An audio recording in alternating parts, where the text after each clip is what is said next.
ஆந்திர மற்றும் அதனையொட்டிய பகுதிகளின் மேல் ஒரு வளிமண்டல மேலடுக்கு சுழற்சி நிலவுது. இதன் காரணமா வரக்கூடிய 13ஆம் தேதி வாக்குல வடமேற்கு மற்றும் அதனை ஒட்டி இருக்கக்கூடிய மத்திய மேற்கு வங்கக்கடல் பகுதிகளில் புதிய காற்றழுத்த தாழ்வு பகுதி உருவாகக்கூடும்னு வானிலை மையம் சொல்லியிருக்கிறாங்க. ஆகஸ்ட் 12ஆம் தேதி வட தமிழகத்தின் ஒரு சில இடங்களிலும் தென் தமிழகத்தின் ஒரு சில இடங்களிலும் புதுவை மற்றும் காரைக்கால் பகுதிகளிலும் இடி மின்னலுடன் கூடிய லேசானது முதல் மிதமான மழை பெய்யக்கூடும் அப்படின்னு சொல்லப்பட்டிருக்கு. அதே போல திருவள்ளூர், ராணிப்பேட்டை மற்றும் நீலகிரி மாவட்டங்களின் ஒரு சில இடங்கள்ல கனமழை பெய்யக்கூடும்னு சொல்லப்பட்டிருக்கு. ஆகஸ்ட் 13ஆம் தேதி திருவள்ளூர், ராணிப்பேட்டை, வேலூர், திருப்பத்தூர் மற்றும் நீலகிரி மாவட்டங்களினுடைய ஒரு சில இடங்கள்ல கனமழை பெய்வதற்கான ஆரஞ்சு அலர்ட் கொடுக்கப்பட்டிருக்கு. ஆகஸ்ட் 14 முதல் 17ஆம் தேதி வரைக்கும் தமிழகத்தினுடைய ஒரு சில இடங்கள், புதுவை மற்றும் காரைக்கால் பகுதியில கூட லேசானது முதல் மிதமான மழை பெய்யக்கூடும் என சொல்லப்பட்டிருக்கு.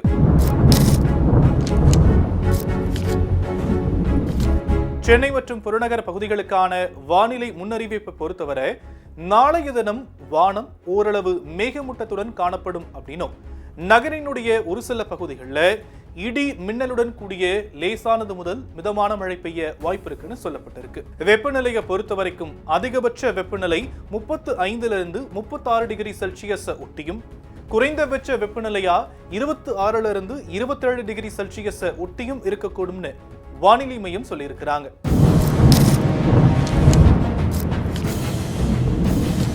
ஆகஸ்ட் 15ஆம் தேதி வரைக்கும் மீனவர்களுக்கான எச்சரிக்கையை பொறுத்தவரை தமிழக கடலோர பகுதிகள், வங்கக்கடல் பகுதிகள், அரபிக்கடல் பகுதிகள், தென் தமிழக கடலோர பகுதிகள், மன்னார் வளைகுடா மற்றும் குமரிக்கடல் பகுதிகளில் சூறாவளி காற்று மணிக்கு 40 55 கிலோமீட்டர் வேகத்திலையும் இடையிடையே 60 கிலோமீட்டர் வேகத்திலையும் வீசக்கூடும் என்பதனால மேற்குறிப்பிட்ட நாட்கள்ல மீனவர்கள் இந்த பகுதிகளுக்கு செல்ல வேண்டாம் அப்படின்னு எச்சரிக்கை விடுத்திருக்கிறாங்க வானிலை ஆய்வு மையம்.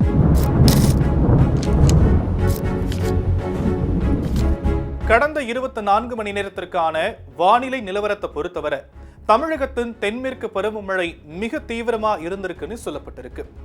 தமிழகத்துல அநேக இடங்களிலும், அதாவது வட தமிழகத்தின் பெரும்பாலான இடங்களிலும், தென் தமிழக உள் மாவட்டங்களுடைய ஒரு சில இடங்களில் கூட, தென் தமிழக கடலோர மாவட்டங்களில் கூட ஒரு சில இடங்களிலும், புதுவை மற்றும் காரைக்கால் பகுதிகளில் கூட மழை பெய்திருக்கு.